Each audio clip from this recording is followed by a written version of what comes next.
We're live now, Chair. Thank you very much. And again, good afternoon, everybody here and to those at home on YouTube. Before I formally start the meeting, I can confirm that this meeting is being held in accordance with the Licensing Act 2003 and the Licensing Act Hearing Regulations 2005, which allow councils to make their own arrangements for licensing subcommittees to hear matters in connection with premises licence. I will now go to each subcommittee member in turn to confirm that they can hear and be heard. So if you could verbally confirm that you're able to hear me, and I will in response say I can hear you. Where practicable, please also have your video switched on so that you can be seen by other members in attendance and the public watching. First of all, Councillor Paul Andrews. Good afternoon, Chair, and good afternoon all. Yes, I hear and see you clearly. Thank you, Councillor Andrews. I can see and hear you also. And Councillor Tony Johnson. Thank you, Chairman. Yes, I can see and hear you clearly. And are you, Councillor Johnson, and good afternoon to you. I'd also like to request that officers who will be present throughout the meeting also confirm that they can hear and be heard. First of all, our clerk, Caroline Marshall. Yes, Chair, I can see and hear you. And are you, Caroline? Thank you very much. Alice McAlpine, our legal advisor. Good afternoon, Chair. I can see and hear you. And are you, Alice? Good afternoon to you. Jenny Priest, our technical support officer. Yes, Chair, I can see and hear you. Thank you. And I can see and hear you also. And Fred Spriggs, our principal licensing officer.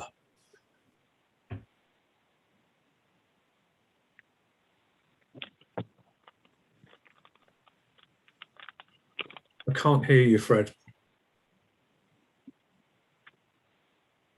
I think your headphones are malfunctioning.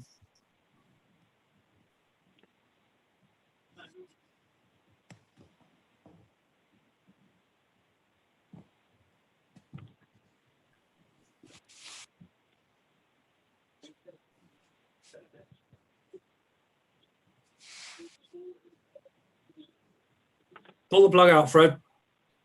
Can you see and hear me now, Chair? Yep. All well now. Thank you. Good afternoon to you. I'd like to welcome everybody to this afternoon's meeting. The council is video and audio streaming this meeting live on the internet and making a recording. The recording forms a part of the public record of the meeting and will be available on the council's website. Please note that it's the council's preference that, where you're able to do so, have your video switched on. Please remember that what you say and do in this meeting has a global reach and your words and actions should be chosen carefully. Can I also remind members to ensure they're wearing their headsets while listening and speaking during the meeting. This will ensure that the audio quality is of the highest possible quality and background noise is significantly reduced.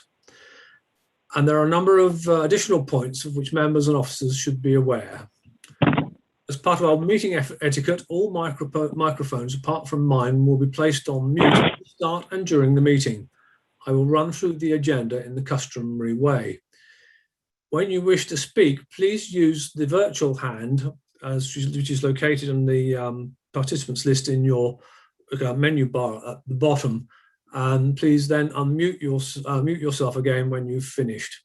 Please do not raise your physical hand, as I don't wish to miss anybody who wishes to speak. Please note that the chat facility has been switched off to ensure that members' contributions can be offered through the spoken voice and for the public record. Please ensure all mobile devices are switched off or to silent to prevent interference with the audio and video system. If any attendees lose connection during the meeting, it will be paused to ascertain if the connection can be restored quickly. If it is not possible to recover the connection within a reasonable amount of time, the meeting will continue as long as a quorum of members can be hear and be heard. Proceedings will then continue. If you plan to leave before the end of the meeting, could you please indicate this in advance? So are there any questions on the preamble before we proceed? I see none. Thank you very much. So therefore, I will formally open the meeting. Item 1 on our agenda is apologies for absence. There are no apologies for absence, Chair. Thank you, Caroline. That means therefore there are no substitutions.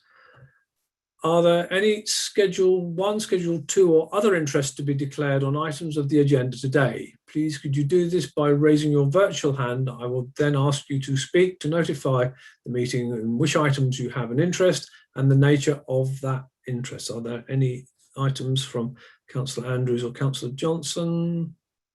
I see none. Thank you very much. So before I move on to the first substantive item on the agenda, could I please ask Democratic Services to move the attendees for the Ledbury Rugby Club and the LIV licence review into the waiting room, please? You will be called then when we come to those items.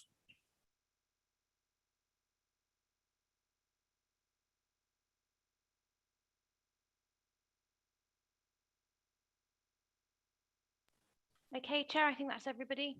Thank you very much, Jen. So item 4 on our agenda is the application to grant of a premises licence in respect of Dom's Bike Stop, West Eaton Nurseries, Stoke Prior Lane, Leominster, HR60NA under the Licensing Act 2003. This application was adjourned on the 8th of June 2021 to allow a site visit to take, which took place on the 18th of June. So we have representations from the licensing authority and Mr. Spriggs, 2 public representations from Mr. Neville Pritchard and Mrs. Audrey Pritchard, and the applicant Dominic Howe. Then during the course of the hearing, I will ask members if they wish to ask any questions as we proceed. I now ask Mr. Spriggs to present the case on behalf of the licensing authority. Mr. Spriggs.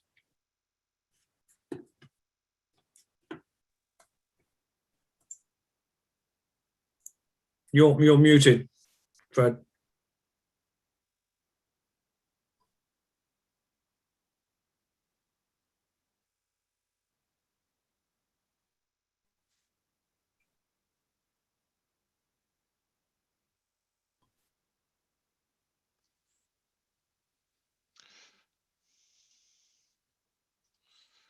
Can you hear me now, Chair, or not? No, Can hear you now. I can't hear you. That's the problem now.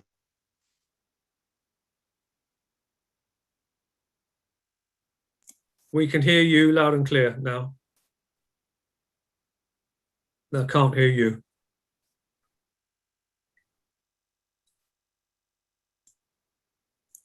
Can I suggest you ditch the headset?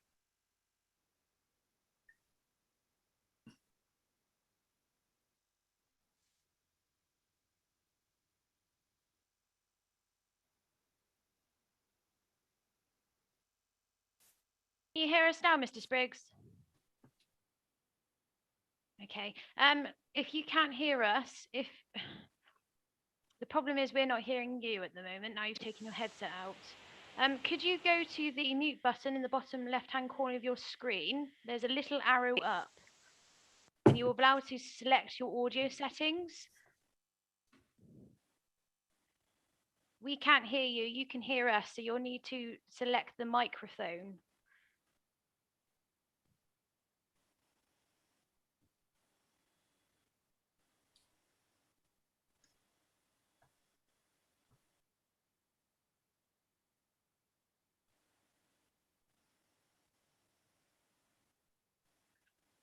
Chair, would you like to pause the meeting?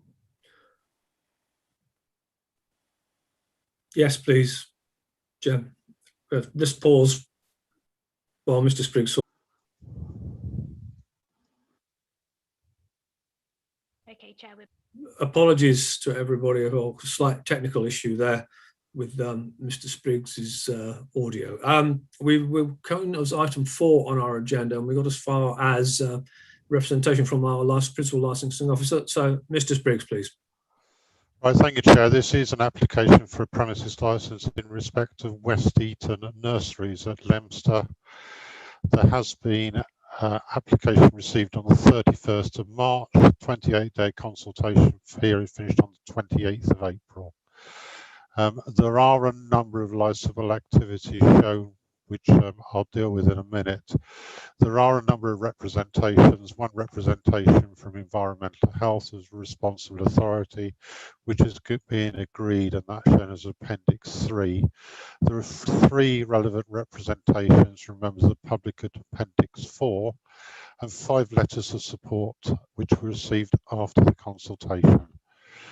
Following the end of the consultation, the applicant contacted West Mercia Police staff as any complaints have been received regarding the premises, and that reply can be found in Appendix 5.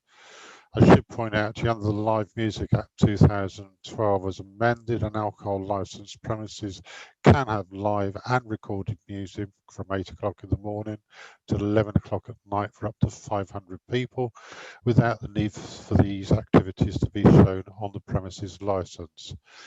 As you say, the matter did appear before this committee on the 8th of June, when it was adjourned to today's date to allow members to carry out a site visit, which was made on the afternoon of Friday, the 18th of June. Since the site visit, the applicant has contacted me and he has now amended his application. And those who made relevant representations were notified of this by email.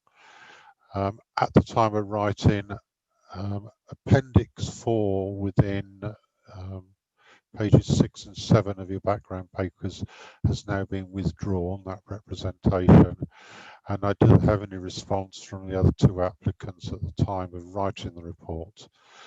There have been a number of temporary event notices. 2017 there were 3, 2018 3, 2019 4. In 2020, there were 8, and the latest hour applied for was until 11 p.m. The Environmental Health have no record of any noise complaints.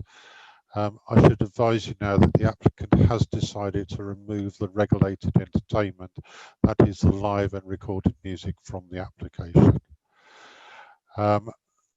There are a number of legal implications which you will be aware of, which your legal advisor can further advise you on. There is a right of appeal to the Magistrates' Court within a period of 21 days by all parties have been notified of the decision, and there has been an extensive period of consultation with all members of people living in Hereford and the responsible authorities. That is the application, Chair. Thank you very much, Mr. Spriggs. Are there any questions from councillors before we proceed to public representations? No. Okay. Thank you very much. Not from me, Chairman. Thank you, Councillor Johnson. Yeah. Okay. Mr. Pritchard, please.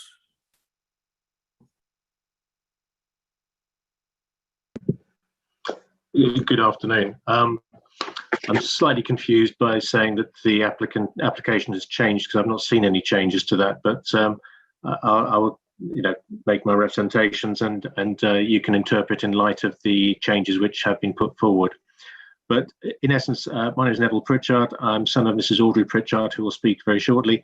I actually live in Hereford, but I'm here to support her, and I have an interest in her home and business interests, which include a caravan site there. I help with the maintenance and the grass cutting, as well as assisting with some letting properties which she has there, and so I'm quite involved with those. Just clarifying that Hereford licensing policy is very clear. It says Herefordshire is a mixed commercial and residential area with many areas lying in tranquil rural surroundings, whose amenity Hereford Council has a duty to protect. Now, the applicant suggests live music on stage and playing of music would only be a few times a year.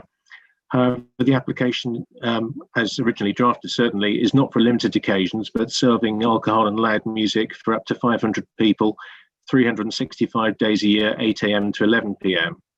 Now, presumably, he could have applied for limited occasions if that was the intention. If it's granted, then there'd just be a daily barrage of noise, and that would just continue without recourse. It is Stoke Prior, it isn't Woodstock. The application for the licence is inappropriate to the location and will significantly harm the amenity of the dozen or so houses opposite. I believe that the licensing committee have been on site to see how close they are, and also the Old People's Home immediately to the north has also objected to the proposal. The proposal is that there would be serving of alcoholic drinks to bikers who are the chosen clientele. Now, drinkers going to a pub in the country are expected to have a nominated driver to stay sober while the rest drink. But in this situation, the idea of serving alcohol to self-driving bikers departing directly onto two of the busiest roads in the locality, the A49 and A44, doesn't seem to make a lot of common sense. The increased traffic at the site entrance leads directly off the fast A44 Stoke Friar Road junction, and there are very poor visibility displays there, and so it's a highway safety issue. And whilst there has been a police consultation to ask whether there's been any public disorder at the premises, which there hasn't, it doesn't appear that they've been questioned whether they think selling alcohol to bikers next to two major arterial roads is a good idea. And with nowhere to stay, the bikers obviously need to drive away after their drinks. It's difficult to follow how a nursery to grow plants can alter to the extent where proposals for such an intensity of use, complete with the raised stage area, are even being considered. There was planning consent for a Sunday car boot sale refused on the site in 2003, and the reasoning is not available online, but I would imagine that traffic and noise considerations must have featured within that, and the licensing committee will have had the opportunity to consider similar reasons, and the ramifications of up to 500 persons on site drinking alcohol and the daily broadcasting of music without respite. People who move to a village close to a pub expect late noise, and that's their choice when they move there. And it's not often confined within the building anyway. But the surrounding residents and pensioners in the care home haven't moved next to a pub, but to a riverside area of relative tranquility. The proposals for an open-air stage, rock music events, broadcast open-air music, and the licensing committee has seen this location on the ground and can see that there will be no attenuation of sound and there'll be ongoing bass vibrations. No obvious steps are proposed to prevent public nuisance by installing soundproofing or limitation devices or containing it within a building. The applicant has occasionally held parties with loud music, and the impact on the surroundings is proven, and you can hear it internally in the house opposite with windows closed, and the bass follows through, obviously, the structure of the building too. The proposed site rises to the east, and so the indicated position of the stage does serve as a podium to broadcast the noise source even further. The Environmental Health Service Manager, Charles V. Arnold, says that we're asking residents and businesses consider the noise they're creating and think about how excessive and prolonged noise can affect their neighbours' quality of life.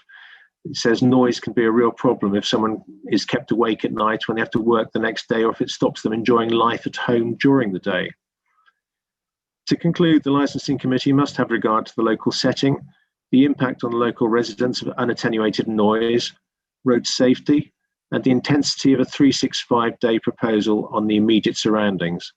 It is utterly out of keeping with a rural Herefordshire hamlet. Thank you. Thank you, Mr. Pritchard. Mrs. Pritchard, I think, if you have anything to add, please.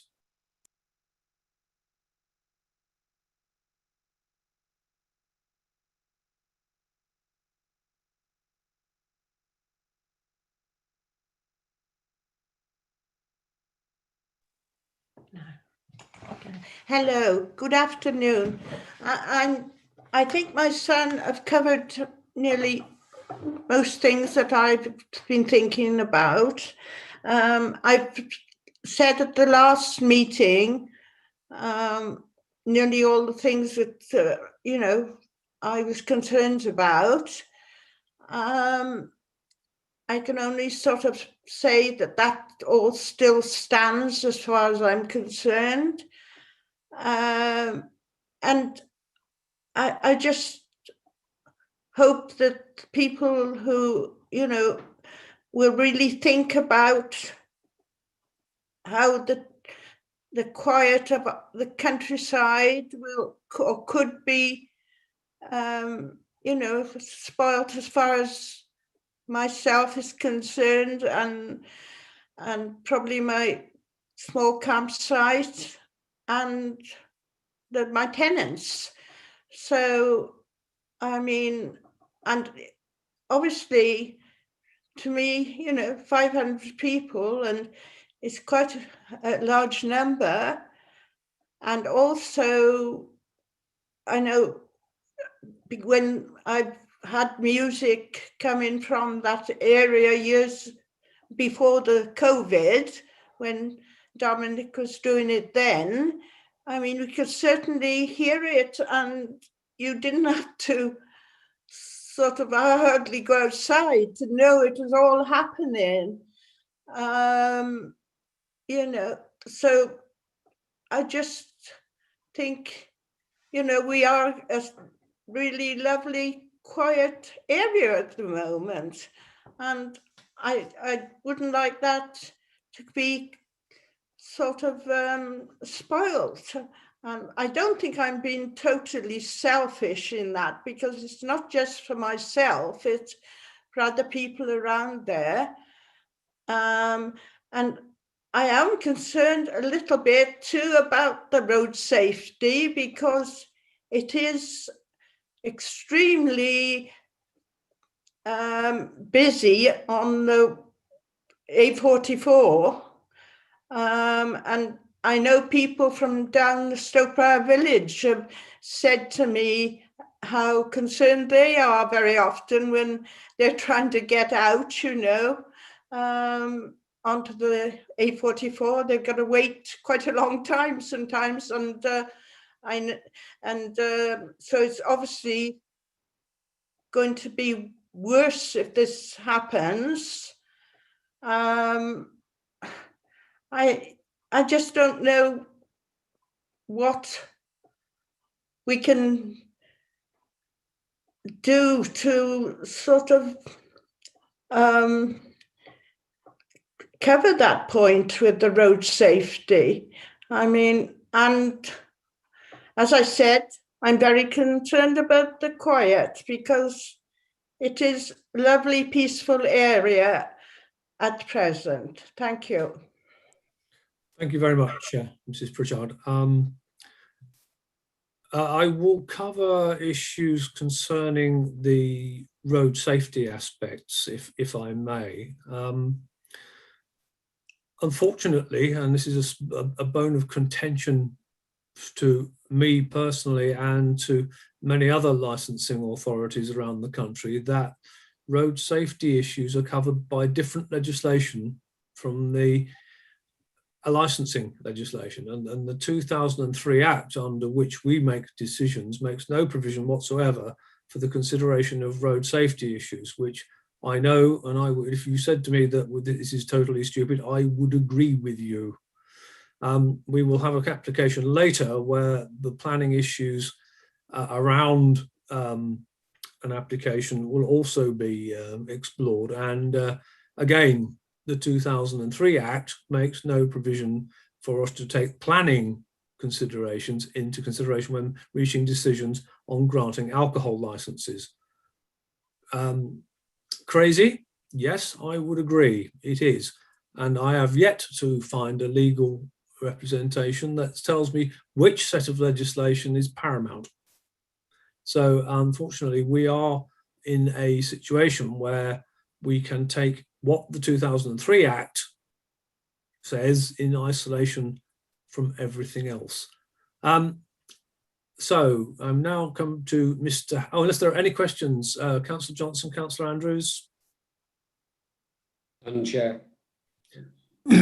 There's just one, Chairman. In Mr. Spriggs' opening comments, he mentioned that there had been a change to the application, and I thought what it sounded like was that music would not, that the license were not for 365 days a year, that it had been changed. I've probably got that wrong, but I'd be grateful for clarification. Thank you.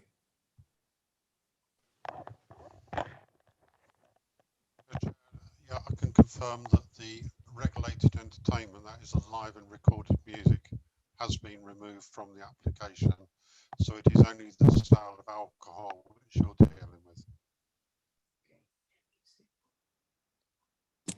The sound is rather poor at my end, Mr. Spriggs. Could you just say once more whether there will or will not be music played at this venue? Fred, do you want me to to confirm, because I Yeah, think my go on audio then, is. if you're louder. The applicant has removed the request for regulated entertainment, so that would be live and recorded music. The application is now for this simply for the sale of alcohol. Thank you very much, Alice. Thank you. Thank you, Chairman. Thank you, Councillor Johnson.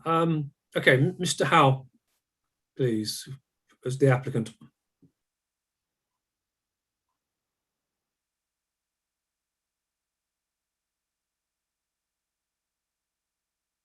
Mr. Howe, are you there? Hello. Hello, yes. Could you make your representation as the applicant, please? Yeah, I've withdrawn the live music, the entertainment. That's what Mrs. Pritchard seemed to be very worried about. And as far as the entrance and people spilling out on say 49 accidents, we've been doing this business now for 12 years. All I'm trying to do is make a living. I appreciate my neighbours. We've always got on well. I'm not trying to change my business in any way here. It's always gone on. You've got the history of me doing what I've been doing. Audrey said at one time she could hear the music, but why didn't she complain then? You know, have a word with me, talk about it. You know, we're all neighbours, we all need to get on. I'm trying to run a business and I'm trying to employ people, and it's very hard in this day and age with COVID-19 from last year. So, yeah, I'm trying to pick up the game a bit here and carry on what I'm doing. Hello? Hello, yeah, thank you, Mr. Howell. Yeah, thank you for that. Are there any questions for Mr. Howell from Councillor Johnson, Councillor Andrews? Not from me, Chairman. Thank you. Thank you. Same from me. Yeah. Okay. Thank you, everybody. We will now adjourn for, it's now nearly 5 o'clock. I will set a time limit on us of 20 minutes to consider this. So we will reconvene here in this room at 5:20. Members will now adjourn.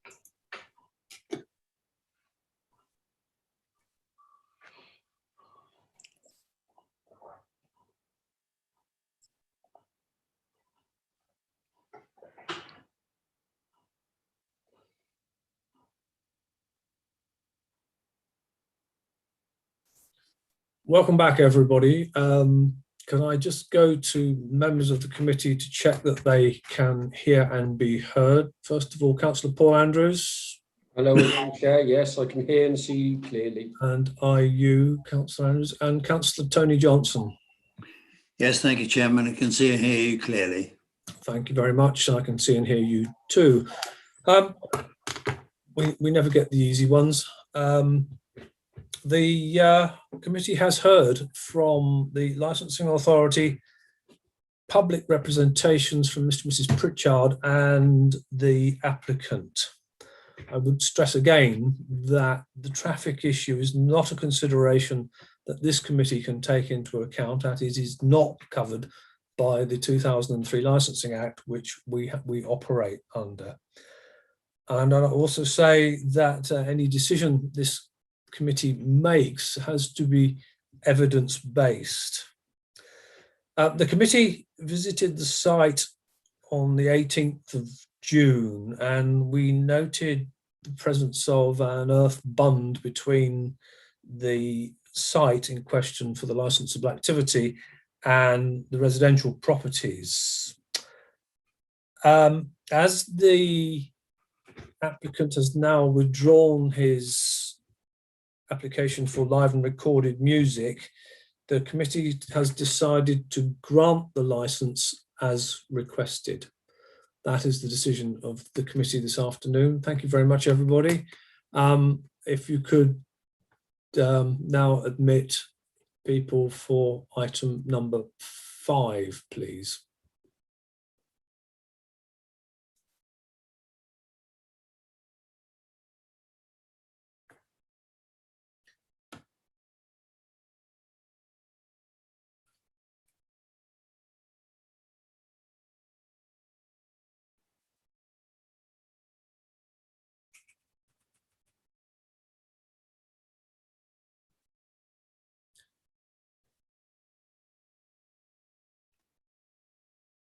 Okay, Chair, they're both in and the previous applicants have now been removed. Right.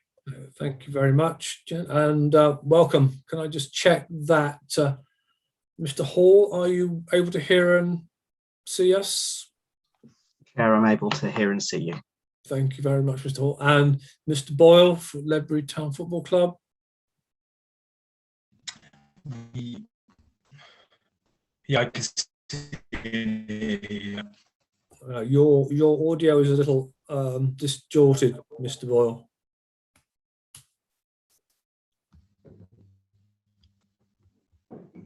Can you hear me better now? That appears to be better. Thank you very much.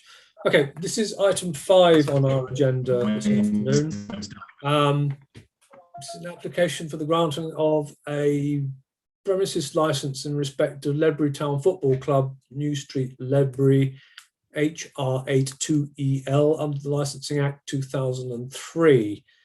This application was adjourned on the 8th of June 2021 for consultation and discussion between the parties making representations.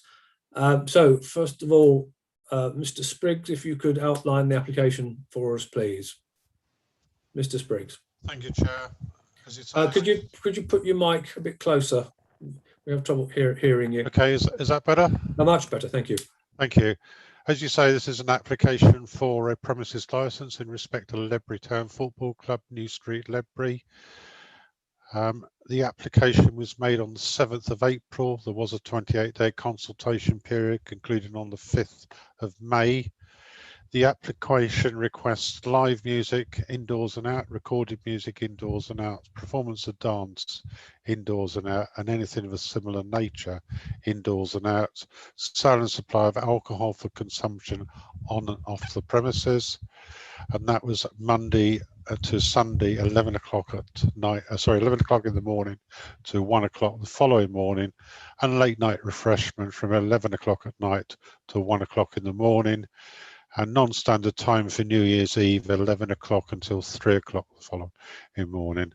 Under the Live Music Act 2012 as amended, an alcohol licensed premises can have live and recorded music from 8 o'clock to 2300 hours for up to 500 people without the need for these activities to be on the licence. There is a representation from Environmental Health, which was valid, and it's been agreed that all live music should take place indoors only.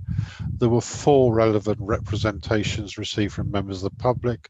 They can be found at Appendix 4. And there was 1 received from another member of the public, which wasn't relevant. As you say, the matter appeared before the subcommittee on the 8th of June, where it's adjourned to today's date for the applicant to advise the licensing committee that they wish to withdraw the current hours applied for. The hours have now been amended, and that is basically from 11 o'clock in the morning until 11 o'clock at night. That is a Sunday to a Thursday, and on a Friday and Saturday from 11 o'clock in the morning till 1 o'clock at the following morning. Late night refreshment Friday and Saturday, 11 o'clock at night till 1 o'clock in the morning. And there's non-standard timings of 11 o'clock until 3 o'clock for all licensable activities, and that's on New Year's Eve. All those who made relevant representation have been advised of the amended hours. Responses have been received from 3 by email of those who'd made representations who declined to withdraw them. The 4th relevant representee was written to, and no response had been received at the time of writing the report. For your information, the Full Picture Public House is located about 60 metres away from the football club, and it is currently licensed for music and alcohol from 10 o'clock in the morning till midnight weekdays, and from 10 o'clock in the morning till 0100 hours to 1 o'clock in the morning on a Friday and Saturday. In the past, the football club has held a licence which authorised music and alcohol from 11 o'clock in the morning to 23:30 in the week, and 11 o'clock until 0100 hours on a Friday and Saturday. The premises have not applied for any temporary event notices since 2017, and I can tell you that no complaints are shown on record with the environmental health team in relation to any noise at the premises. There are a number of legal implications which you will be aware of, and your legal advisor can advise you further should it be needed. There is a right of appeal to Magistrates Court within 21 days of being notified of a decision by all parties, and there has been an extensive consultation with all responsible authorities and members of the public living within Herefordshire. That is the application, Chair. Thank you very much, Mr. Spriggs. I think, Mr. Hall, you were with us at the last hearing. Could you tell us what's happened since, please?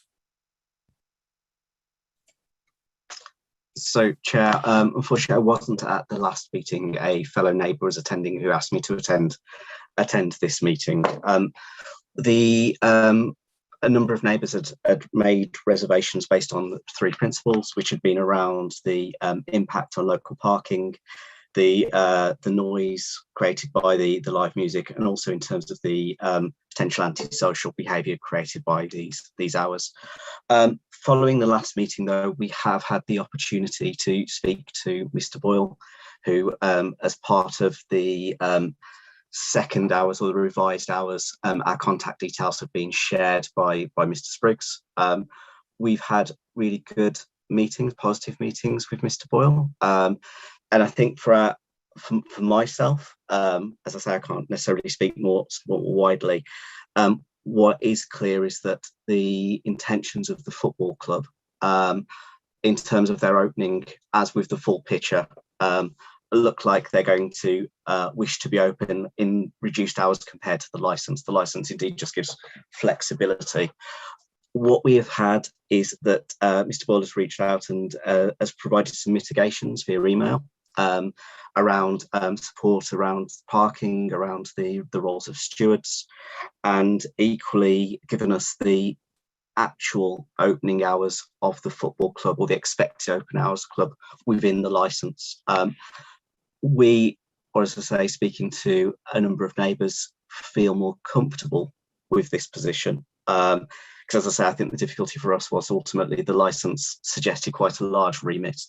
And as with the picture, even though it's got the same remit, their opening hours are considerably less than the licence gives them. And equally, the football club appears to be exactly the same. So what we've done is we've asked Mr. Boyle to see if he could confirm with a letter to the residents, just to confirm what the activity looks like, and equally these mitigations, so they can be slightly more formalised and the neighbours can be made aware of them. And we've also looked to agree that should the licence be given, there be a quarterly meeting with the football club, kind of a steering group stroke consultation. So as far as I'm concerned, as I say, we've had good meetings, positive meetings. I think for us, it's just a case now of seeing those mitigations kind of in writing and those being shared with the residents, if that's helpful, Chair, in terms of the update. Thank you very much, Mr. Hall. That is extremely helpful for us in coming to a decision. Mr. Boyle, could you give us your views on what Mr. Hall's just said, please? Yes, of course. Thank you, Chair. Yeah, Mr. Hall's pretty much covered everything that we've done since the first meeting. Yeah, so I was made aware of the concerns that the neighbours had, and like Mr. Hall said, around the parking and antisocial behaviour and the noise from the live music. And although our licence, the remit of it is extensive when you look at it hours-wise, we are just a voluntary football club. So the bar is there purely to try and raise. Can you still hear me? It's connections yes, a bit. We can still hear you. The bar is purely there to help us raise funds we have 3 teams now, so it purely helps us buy kit and pay bills, basically. So like Mr. Hall said, I'm happy to put in writing what we see as the hours that we would use it for. They do change because training might have to change if there's match days in the week, etc. and I'm very keen to have these quarterly meetings with the neighbours to ensure that we're doing everything we can to be, you know, to be as good as we can be. And I've given them my details and said that should anyone be caught creating an antisocial or acting in that way, sorry, when they leave our club, then I need to be contacted and it will be dealt with, whether they're a customer who's come down to watch a game, or whether they're a player at the club. Everyone is expected to act in a certain way, and we won't stand for that. So, so from a chairman's point of view, I agree that the meetings were great. I feel like we're in a good place. I feel like we both, us as a football club and as our neighbours, they know where we are with it. And it is a case of now of just, you know, if the licence is granted, it's just putting a letter together just to say where we came from and where we are with it all now. And like I say, we just manage it then as we go forward. And I'm confident there won't be any issues, but should any arise, we'll be sure to make sure that it's sorted straight away so that neighbours don't feel inconvenienced by us having this bar licence. Okay, thank you very much, Mr. Boyle. Are there any questions from members? Councillor Andrews, Councillor Johnson?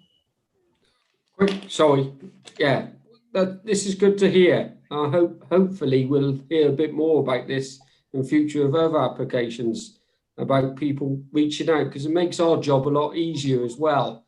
So I'm just trying to say in a broad sense that anybody out there listening to this, please make sure you talk to your neighbours beforehand. It makes our job a lot easier. That's all I like to say, but I'm well done to the club and the neighbours. That's all I'd like to say, Chair. Thanks, Councillor Andrews. One point from me, Mr. Boyle. Should the committee decide to grant you your licence, will you make the commitment now to continue those quarterly meetings? Yes, Chair, 100%. Yeah, like I say, we can, if the meeting needs to happen before that, Mr. Hall's got details, same as the neighbours, it can happen, but I want a quarterly meeting just so we can touch base. And neighbours always change, so it gives new neighbours an opportunity to come and see the football club, and, you know, again, if they've got any issues or questions, they're part of the process. It's not just the same people. We're making sure that whoever is local to us are part of these discussions. So yeah, 100% we want to do those quarterly meetings. Okay, thank you very much for that, and I'll echo what Councillor Andrews said, that reaching out to the community and making yourself a community organisation would help us and your neighbours immensely if other applications could do that. If there are no other points from anybody, we will adjourn this meeting, and I will give us now until, is it now nearly 25 to 6, we will return at 10.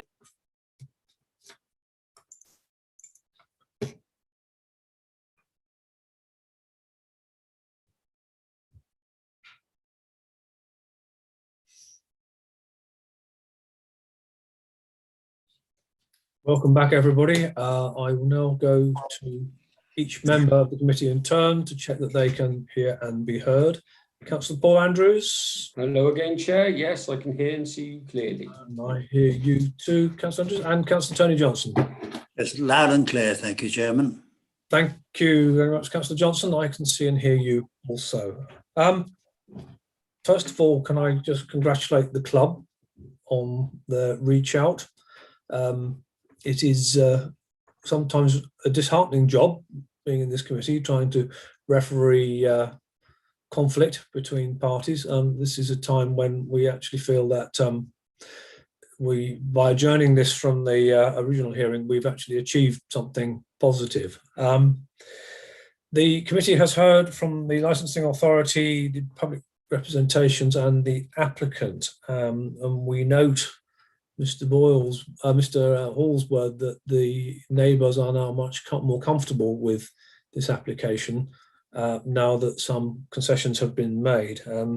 We also note the offer from the club to continue the quarterly monitoring meetings, and long may that continue. With those matters in mind, the committee has decided to grant the licence as applied for. Thank you very much, everybody. And we now move on to the final item on the agenda today, which is item 6. And could those people be allowed in for the room, please?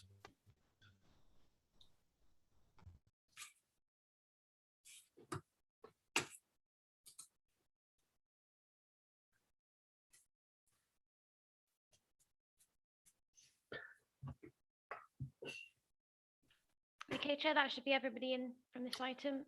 Okay, thank you very much, Jen. Welcome and thank you for your patience in the waiting room. We had a number of applications to hear this afternoon. So we move to item 6, which is to consider the review of a premises licence in respect of the Live-In Whitbourne. It says Worcestershire on my agenda papers, but it's not. It's in Herefordshire. I know it is, but the postcode is WR65SP. Is there a request from the police to go into private session with this? Yes, Chair. It's regarding the CCTV footage because there's members of the public on that footage, and I don't think it would be appropriate to have it in public forum. I think it should be shown in private session. Okay, thank you, PC Lee. Under paragraph 14 of the 2003 Acts of Regulations on Hearings Chair, 2005. Could I just stop you there? The legal advisor would like to come in at this point. And apologies, she can't find her virtual hand. Chair, can I ask that we have the report in public so that the public are aware of the matter that we are considering, and that we go into private session when the police make their representation? This is the report from the licensing authority? Yes, so we'd have the report from the licensing authority in public, which would be our normal process. Are members content with that, Councillor Downes, Councillor Johnson? Okay, that's what we shall do then. We'll have the report from Mr. Spriggs, then we will move. I will move from the chair that we move into private session. Thank you. Mr. Spriggs. Thank you, Chair. As you say, this is a review of a premises licence in respect to the Live-In at Whitbourne.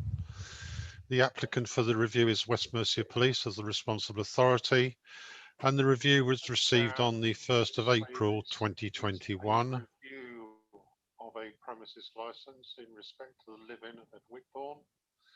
The applicant for the review. Someone has the YouTube feed running in the background with their microphone on.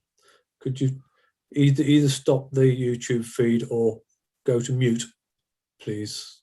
I think we're all on mute now.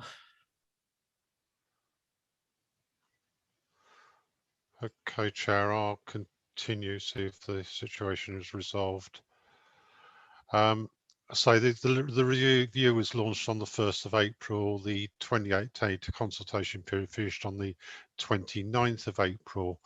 The application for the review is shown at Appendix 1 within your background papers, and copies of the application were sent to the premises licence holder and the responsible authorities. In brief, the responsible authorities' ground for the review are that on the 24th of December 2020, an assault by the premises licence holder and designated premises supervisor, DPS being one and the same, occurred at the premises when the premises was open for licensable activities. The review is launched on the licensing objective of the prevention of crime and disorder. The premises was first licensed in January 2015 to Richard Keith Hill under the premises name of Live and Let Live. The application received relevant representation during the 28-day consultation period, and it went before this committee. And on the 16th of August 2019, the licensing authority granted an application to transfer the premises license and vary the DPS, and that is now into the name of Nicholas Emil John Weston Kay as the premises license holder and designated premises supervisor. The current license authorises the following licensable activity, that is live music indoors and recorded music indoors. That's Monday to Sunday from midday until midnight, non-standard timings, on Christmas Eve till mid-1 o'clock in the morning. Sale supply of alcohol consumption on and off the premises, 10:30 in the morning till midnight, and say non-standard time is Christmas Eve, New Year's Eve until 1 o'clock in the morning. The license is also subject to a number of conditions which were added by the subcommittee in December 2014. One of which is in regards to CCTV. The condition on the license must be adhered to whenever the premises is open for licensable activities. And that condition says that CCTV will be provided in the form of a recordable system capable of providing pictures of evidence of quality in all lighting conditions, particularly facial recognition. Cameras shall encompass all egress and egress from the premises, fire exits, outdoor areas, and all areas where the sale supply of alcohol occurs. Equipment must be maintained in good working order, be correctly timed and date stamped. Recordings must be kept in date order, numbered sequentially, and kept for a period of 31 days and handed to the police on demand. On the 24th of December 2020, Mr. Weston Kay was working as a landlord at the Living in Whitbourne. There were several regular customers at the location at the time, and during the evening, Mr. Weston Kay had engaged in a verbal altercation with customers that led him to take hold of a baseball bat and assault the customer. CCTV footage was obtained by West Mercia Police of the incident. The police officer investigating the matter has concerns regarding the future conduct of Mr. Weston Kay and is not satisfied that this type of incident will not be repeated. The incident occurred on the 24th of December, and I say with the investigation being concluded in March 2021.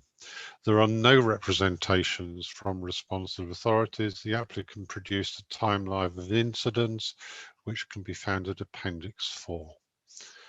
There are a number of legal implications which you will be aware of and which your legal advisor can advise you on further. There is a right of appeal to the Magistrates' Court within a period of 21 days of being notified of the decision by all parties, and there has been an extensive consultation with all responsible authorities and members of the public living within Herefordshire. That is the application, Chair. Thank you very much, Mr. Spruce. Could you just, for me, outline the alternatives to that are available to us with this review, please? Yeah, by all means, the options available to you and your committee today. You can modify the conditions of the premises license. You can exclude any of the licensable activities from the scope of the license. You can remove the designated premises supervisor from the license. You can suspend the license for a period not exceeding 3 months. And finally, you could revoke the license. Thank you very much, Mr. Spriggs. PC Lee, is this the point where you would like us to go into private session? Yeah, it is purely for the viewing of the CCTV. That's the only thing that I'm asking for in private session. The rest can be made public or public viewing. I've got no problem with the rest of it. Okay, I will propose from the chair that for the next point until we have seen the CCTV footage, that we move into private session. It is now, according to my clock, 6 o'clock exactly. How long does the CCTV take to view, PC Lee? I would say it's an absolute maximum of 2 minutes, I would say. Okay, so therefore we will resume the line for your patience, everybody. That viewing took a little longer than we anticipated. So we're now back into open session, and PC Lee, do you want to make representations on behalf of West Mercia Police? Yes. So the position regarding the review of the application is that I can say that the police have no confidence in the premises license holder, who is the designated premises supervisor, in promoting the licensing objectives by complying with all aspects of the premises license. The police officer in case who investigated the actual incident has concerns as to the future conduct of the premises license holder, stroke designated premises supervisor, and is not satisfied that this type of incident will not be repeated. Based on the offences based on the concerns and the CCTV footage, which you have just seen in closed session of the incident, which you have been shown today, West Mercia Police feel and seek that the committee should remove Mr. Weston Kay from being permitted to remain on the licensed premises area to where the public have access during the hours of licensable activity. Okay, thank you very much, PC Lee. Are there any further questions from members on PC Lee's submission? No. Okay, Mr. Kay and Mrs. Kenny, Miss Kenny, if you could make your representations now, please. Who's going to do it? Thank you very much, Mr. Chair, members.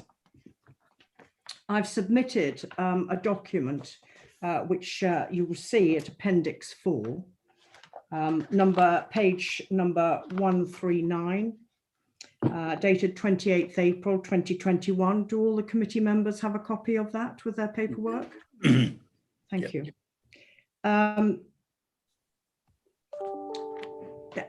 I'm concerned that we seem to have leapt straight to removal of the designated premises supervisor without, as it were, addressing some of the guidance that we're given in Home Office guidance. I'm also concerned, as a prelude to how I address you, that the police model by which we gather evidence seems to have been thrown out the window in this case. You do have visual evidence, I concede that. I concede it's unattractive. But what you don't have is any evidence about what was said, and Councillor Johnson's absolutely right in terms of was anything said. The reality was, yes, there's an exchange. And there's an exchange, if you look carefully, and you'll see, if I may just address you, when you look at the submissions that I've made in connection with this matter, which is a supplemental document dated 12th of July, you'll see that I've addressed at 1:58 that the male one sitting in the seat is looking towards the doorway. And it's quite clear there's some sort of conversation going on. Now, there's a customer there who gets involved very swiftly afterwards. He is an eyewitness, wanted to give statements, wasn't asked. And there were others in the public house who wanted to give statements and none were taken. By the time I get to it, as you'll appreciate, I'm much further down the road in terms of the weeks that have gone by. So this, forgive me, I've been a criminal lawyer for a long time. I find it extraordinary that here no statements were taken because there was a conversation. And this was about two customers who had not just simple drink debts that were owed. They'd been enjoying hospitality of Mr. Weston Kay, food, substantial meals, on the promise that they would, in effect, discharge their bar tabs, and didn't do so. And to this date, today, not a penny piece has been paid since Christmas Eve. So it's indicative, I think, that there are always two sides to a story, and I know you'll be well aware of that. And I've listened to some of the hearings before when I now address you. But the reality is, I feel that we've jumped through hoops and ignored the initial guidance. Now, why I refer to that is I want to make 2 points in particular, preliminary. The one is the officer who I've met, who I went to see when he cautioned Mr. Weston Kay for a kick. It was not for this incident with the bat, and you need to be aware of that. There was no statement of complaint by this man, for whatever reason, about the bat or the punches to him. There was, from another individual, and I was told by the officer, a statement about the kick, and he was cautioned for the kick. And there is, I think we seem to forget, and I struggled in my conversations with the officer, it would be fair to say, But under common law, a license holder or his or her agent is entitled to use reasonable force, I'll come back to that if I may in a minute, to eject a person from the licensed premises. And I've quoted the case to you, Semple v DPP. It's a 2009 case, and still thought to be good law.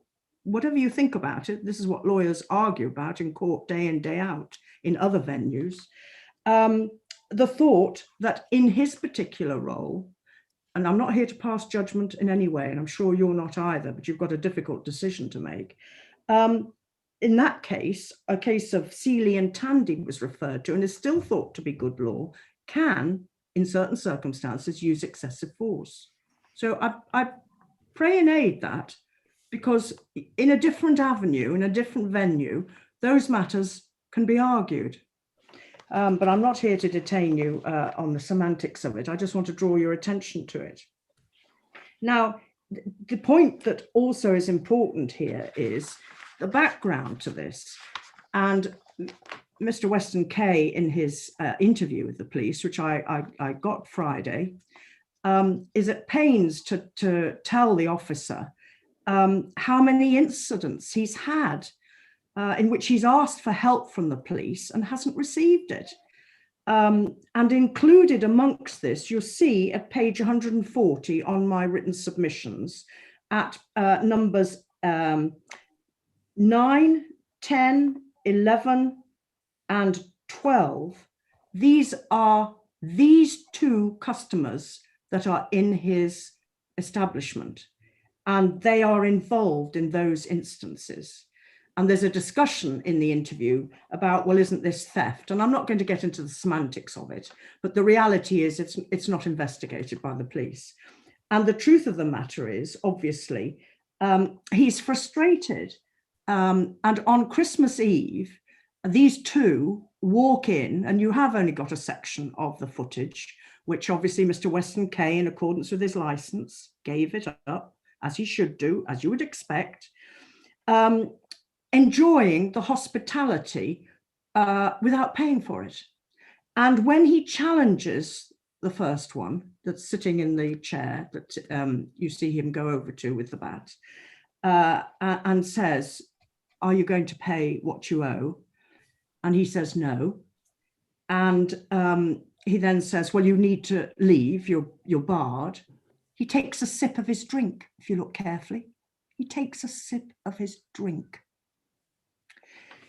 Now, obviously, Mr. Weston Kay made a poor judgment, and I don't dispute that. And you have to decide the proportionality of that, how you're going to deal with it. Now, I want to draw in particular to your attention, public houses, those in the pub trade have had a dreadful year.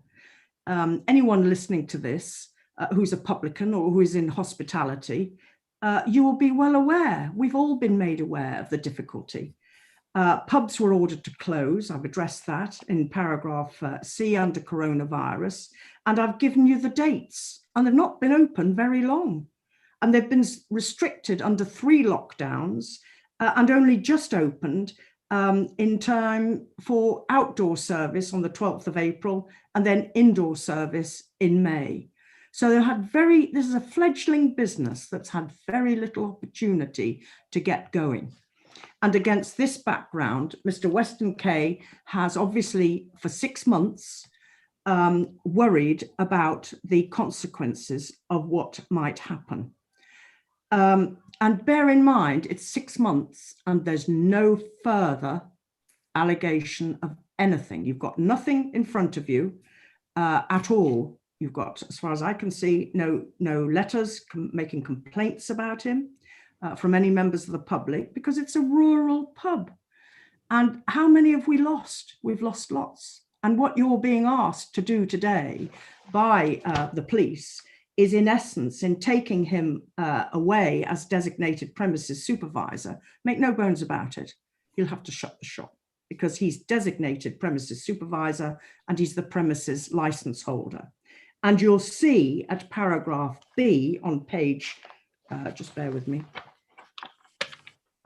of my document, which is page 139, why he came into Herefordshire.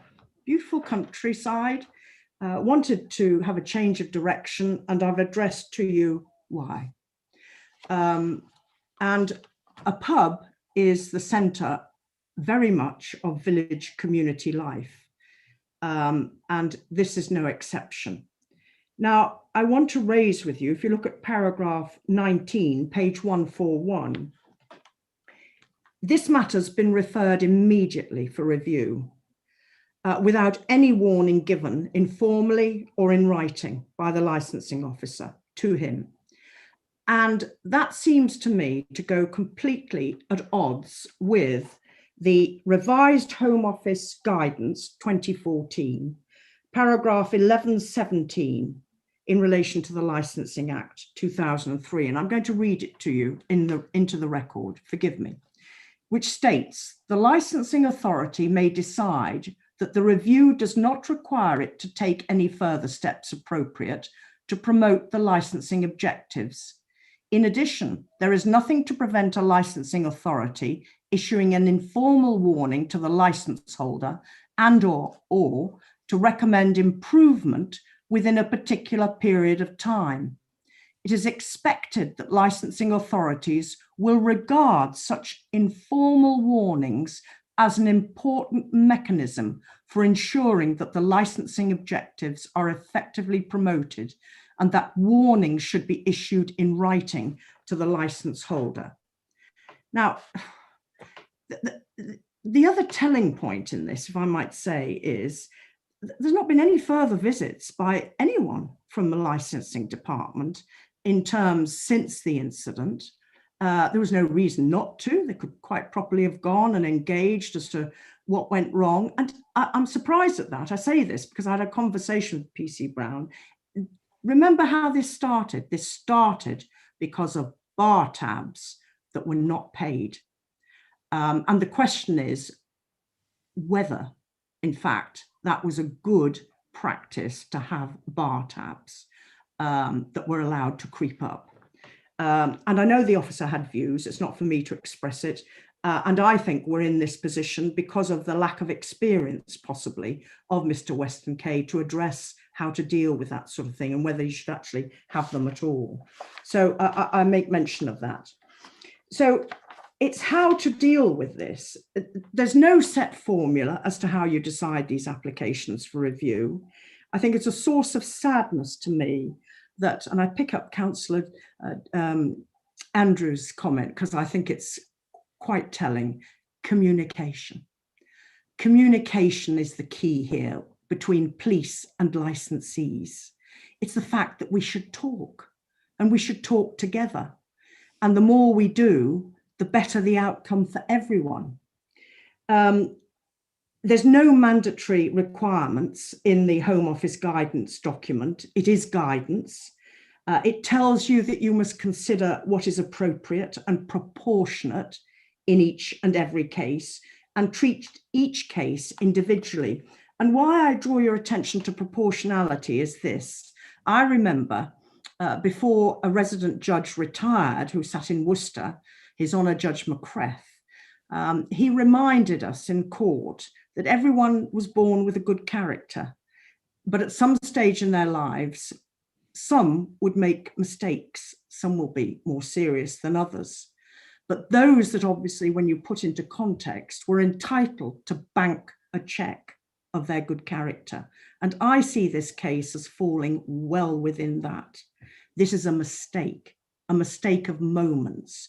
You don't have the whole picture, forgive me. I do not believe you have the whole picture. You've got no statements. You've got no statements from the customers as to the exchange that took place. And the reality is, I appreciate you've got an invidious task to undertake in this decision.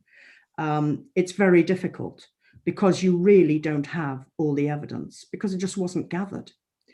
The police present the application and ask you to remove Mr. Weston Kay as the designated premise supervisor on the basis of a single incident of common assault. And you now know what it arose from, unpaid tabs. outstanding for several months. And I put it in, these are not small amounts of money. I've listed them for you. Can I just say this in addition? The individuals were well known. Mr. Weston Kay on the evening thought enough was enough. He was called from his premises and he has, as it were, been under the umbrella of what future has he got?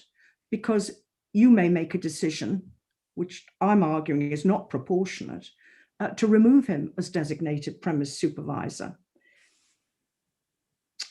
When we were served with the police memo report from which PC Christopher Lee has referred, dated 24th of April 2021, this is not a statement of fact. It's a view of an officer. And it's a view that hasn't and doesn't bear scrutiny, because had he had a propensity for this, 6 months is a long time to, as it were, behave. And this is a man of good, decent character who's 58, and the reality is doesn't have a propensity in any respect for criminogenic misbehavior.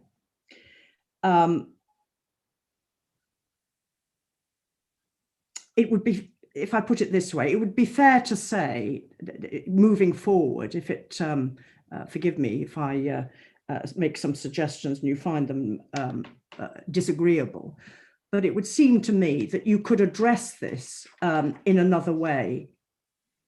The police and licensees need to work together. Designated premise supervisors need to work together. There's no evidence here of any linkage of communication, of meetings, of, as it were, their perception of advising him and his perception of assistance. It would be fair to say that and I think these two just didn't get on, if I'm being brutal, the officer and Mr. Weston Kay, because the suggestion that he didn't admit the assault until he had to be persuaded to just isn't right, listening to the interview. He admits the assault very early on. They get into a technicality about discussing levels of assault, but with the greatest respect, the general public don't understand about levels of assault. Miss Kenny, my legal advisor has her hand raised. I will ask her to say. Can we please be careful with conjecture as to the relationship between a police officer who is not present in this meeting and your client? Yes, it's just I met him. Forgive me. Yes, I will withdraw that. But the committee has not. The committee has the information in front of us, which is what they must consider. And I would just remind you also that we are considering whether we're upholding one or all of the licensing objectives under the Licensing Act 2003. That is the remit of this subcommittee. Yes, this is one incident. This is just simply one incident in terms of, if I put it that way, where obviously prevention of crime is one of the criteria that you must consider. I'm going to suggest that you could consider, I would submit, in this case, Ms. Kenny, I will stop you there, because at the beginning of the hearing, I did ask our licensing officer for our alternatives in considering this case. And I think we will take Mr. Spriggs' advice in what he suggested. When we go into closed session, we'll consider what Mr. Spriggs has said at that point. So I don't think it's really necessary to make suggestions for what our options are at this point. But you could, I hear what you say, Chair, but you could also consider in terms of a review, in effect, of staging it, because you've had 6 months since the incident, and there's been no further incident at all. I'm sure we'll take that into consideration when considering our judgment on this one. I'm going to suggest to you that this is not a pattern of behaviour. There's no other incident. Up until this incident, he would have been a law-abiding citizen. He's not been known to the police in any respect at all. Mr. Weston Kay has been part of our beleaguered hospitality industry. You know that they've suffered hugely, he too, in maintaining this business. He's been very much a part of the community, albeit recently, but for a long period of time been closed. And I would submit that one of the features you could consider is you can take no further action.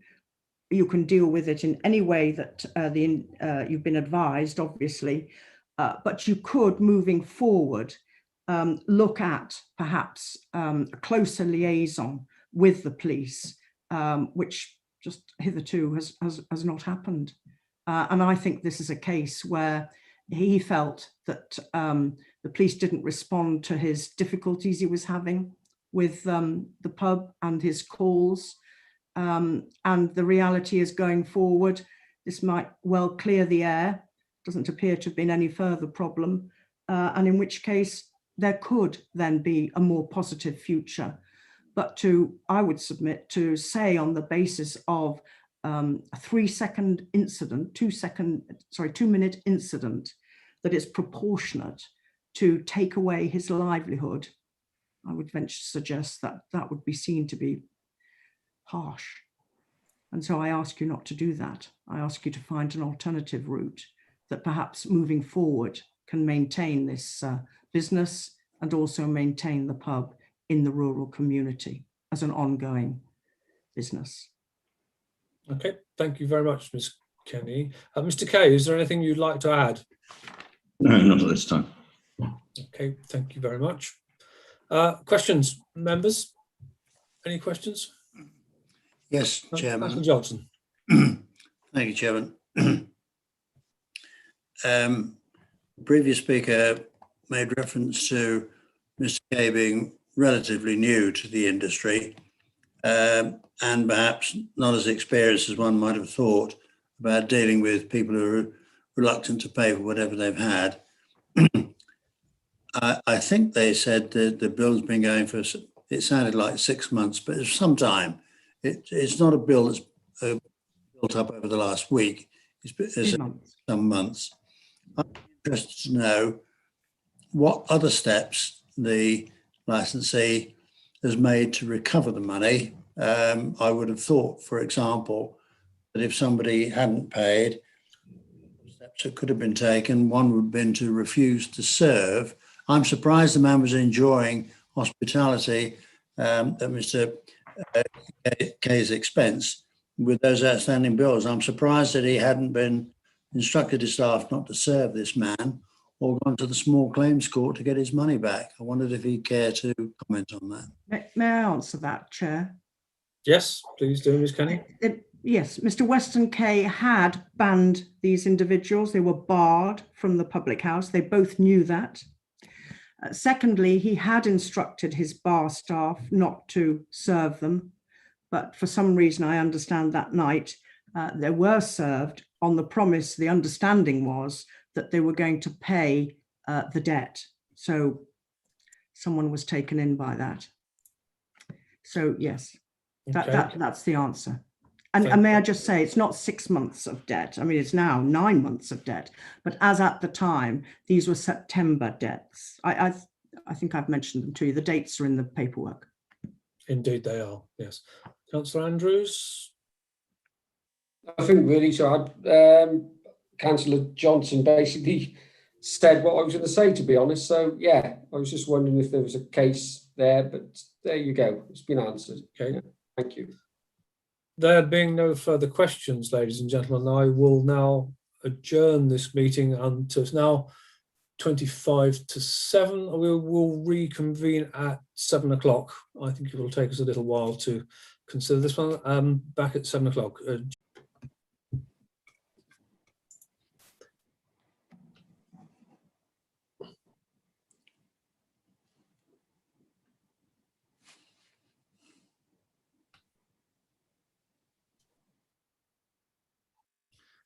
Welcome back, everybody. I will now go to each committee member in turn to make sure they can hear and be heard. Councillor Paul Andrews.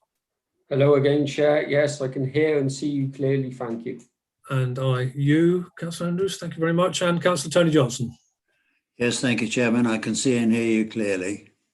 Yes, and I can see and hear you also. Thank you, Councillor Johnson. Okay, this is a unfortunate case. We have heard from our licensing officer, West Mercia Police, in the form of PC Chris Lee, and representations from Ms. Kenny and the solicitor acting on behalf of Mr. Weston Kay. We have to say that West Mercia Police have not communicated well in this case, and we have taken that into consideration. However, all the things that have gone before and the present crisis that we find ourselves in is no excuse for the kind of behaviour that we witnessed on the CCTV footage. And the committee is not prepared to take the risk of that happening again. Therefore, Mr. Weston Kay is removed as designated approved premises supervisor and is barred from public areas during trading hours. That is our decision. Thank you very much, everybody.